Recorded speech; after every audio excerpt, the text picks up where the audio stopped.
Today we will be practicing map filter and reduce. We will be solving several code challenges, so at first I will read you the description of the challenge, then try solving this challenge by using map filter and reduce functions. If you can't solve it with these functions, try solving it with common loops. And finally, I will solve this challenge with you step by step, so you will be able to compare your solution against mine. So let's start from the first challenge. Here you will need to find only small balls and convert them into objects. For that you will have a function find and convert small balls that expects one parameter. So this parameter is an array, for example this kind of array, and each value of this array can be small, medium or large. And then you need to convert this array into an array of objects where each object represents a ball with a size small. Try thinking about how to solve this challenge with map, reduce and filter. You can use one or more of these functions. But right now, let's solve this challenge together. So I start from the same function, find and convert small balls, and then let's think how we can convert this array into the result. As the name of our function says, at first we need to find. So it means that we have this array and then we want to stay with an array that contains only small strings. So as you see, we had an array and we stay with array. The length of a new array is different, but the data is not modified. We just remove the unnecessary items. So this is exactly the work of the filter function. So let's convert the initial array into this one by using the filter function.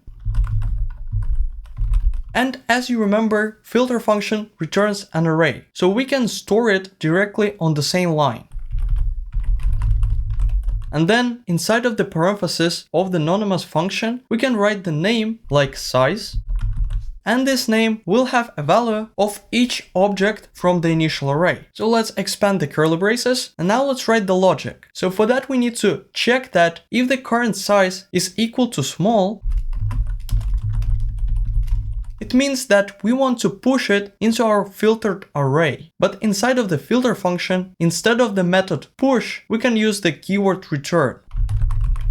Here the keyword return doesn't stop the loop, it actually pushes the result into the filtered array. Now we know that the filtered sizes array is equal to this new array, and then we want to convert it into the final result array. So the final array has the same length as the filtered array, but we take each value from the filtered array and then we modify it to the object. So this is exactly the work of the map function.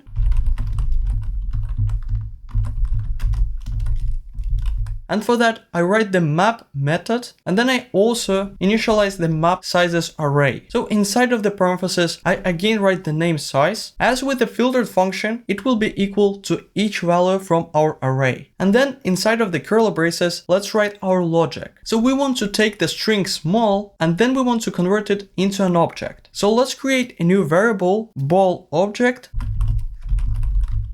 And now let's write the same object as we want to return.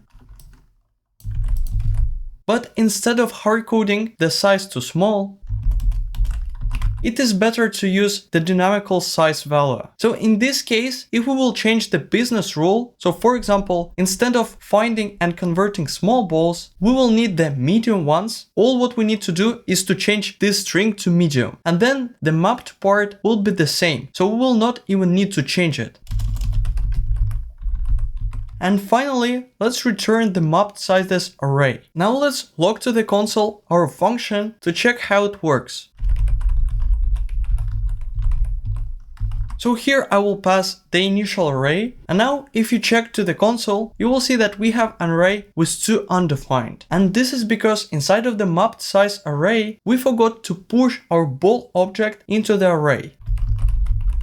If you will write return ball object, then you will see an array with two objects, and now you can expand them and you will see that each object has the name ball and the size small. So now let's continue with the second challenge. Here you will need to calculate how many swords can be crafted. So you will have the function craft maximum swords, that expects one parameter, which is an array of resources. For crafting one sword, you need to take 3 stones and 5 wood. And these are the example input and output. So you have the array resources, where each resource is represented as an object. It has a name and the quantity. And then you will need to return only an object with the name sword and with the quantity of how many swords you can create from the initial array. So this challenge is a little bit more complex, and here you also can use filter map and reduce functions. If you can't solve it with these functions, think how to solve this challenge with common loops. But now let's solve this challenge together. At first, I write the function craft maximum swords. So now let's think of what kind of function we can use. The input is an array and the output is just one object. When we convert the array into just one item, we can use the reduce function.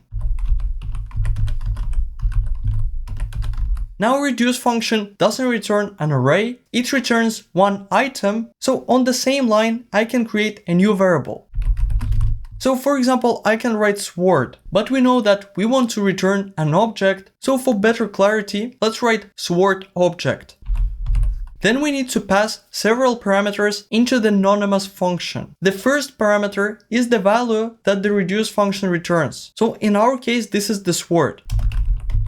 On this time, I will use a different name, just sword, so we will be able to differentiate both these variables. And then I also need to add the second parameter, which will have the value of each item from the array resources. So we can call it resource.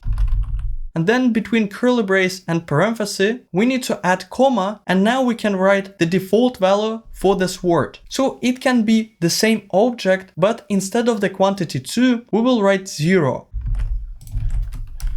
And now this is important to understand that these curly braces before the comma represent the body of our reduce function. And these curly braces represent the value, which is an object, for our variable sword. So even though that the symbols are the same, the actual meaning inside of it is different. Let's expand these empty curly braces, and now we can write the body of our reduce function. So at first, let's think what are the initial values for our sword and resource if we pass this array. No matter what kind of array we are passing, the initial value of sword will be equal to this default value. So this is the object, name sword, and the quantity 0. And then the variable resource will get the value of the first item in the array. So this is an object stone with quantity 6. Then, if we reach the end of this function, the reduce function will update our resource variable. So on the second iteration, the resource will be equal to the second value from the array. So at first, I see that the variable resource is always changing, but we actually need to store somewhere the amount of stone and the amount of wood that we have. So for that, before the reduce function, let's add 2 variables. And the initial values of these counters are 0. Now let's write the logic for the reduce function. So these 2 lines doesn't do anything, but I will stay with them, so it will be easier for me to show what they're equal to. So on the first iteration, the resource is equal to stone with the quantity 6. So now let's store this quantity into our variable stone.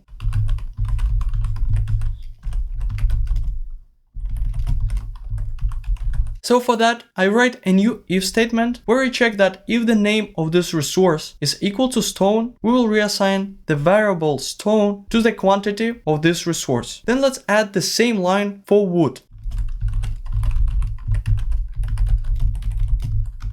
So now let's think how it would work with 2 iterations. So on the first iteration, the resource is equal to stone. So it means that this if statement is true. So we reassign our stone variable to 6. So I update our variable, and then we go to the second if statement, and this if statement is false. So it means that we reach the end of our reduce function, and then the reduce function updates the sword and resource. If we don't have any return statement, the sword will be updated to undefined. So at this point, let's just update our variable sword, but then the resource variable will be equal to the second item from the array. So this is equal to object with the name wood and quantity 10. So we go to our first if statement, which is false. Then we go to the second if statement, which is true. So let's update the variable wood. I put a new value 10, and then we reach the end of our reduce function. So if this is the end, the reduce function returns the value of our sword variable, which is equal to undefined. So at first, let's fix this problem with undefined, and for that, on the last line of the reduce function, let's add the return. So it means that after each iteration, we reassign the variable's word to the same variable. So in this case, this function will always return the object's word, but right now it means that we need to update the property quantity based on the resources that we stored in our variables. So before the return sword, let's write the logic that will increase the quantity of the sword variable. So for example, let's start from the if statement. I will start from the most natural solution, so I will just write the if statement with the condition stone more or equal to 3 and wood more or equal to 5. So this matches with the business rule that one sword takes 3 stones and 5 wood. Now let's update these variables. And then let's update the quantity of the sword. So here you can use plus equal 1 or plus plus. I would use the plus equal 1 to make this if statement consistent. So now let's reset our variables and then let's make 2 iterations again to understand how this function works. Sword is equal to the default value, resource equal to the stone. So we know that this if statement is true. So we update our stone. The second if statement is false, and then we go to this if statement with logic. The stone is more or equal to 3, but the wood is not more or equal to 5, so this if statement will be false. And then we return sword, which means that we keep this variable, and then we start the second iteration. So the sword is the same, but the resource is equal to wood with quantity 10, so we know that this if statement will be true.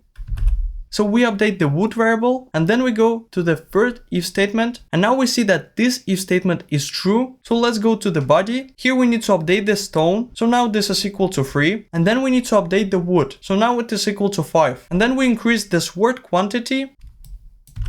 And then I return this updated object. So it means that the reduce function will return the object with quantity 1. But here you see the problem. We still have resources and we actually can create 2 swords. So the problem here is that instead of this if statement, we need to use the while loop. So in this case, while we have both these resources, we will decrease them and we will increase the quantity of our sword. If we return one step back, after we updated our sword quantity, while loop checks the condition again. This condition is true, so it means that we execute the body again. So we update the stone.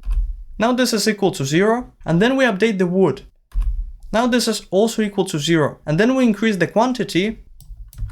So now sword has quantity of 2, and then we return the updated object. So it means that the reduce function will return the right answer. Now also after the reduce function, let's return the sword object.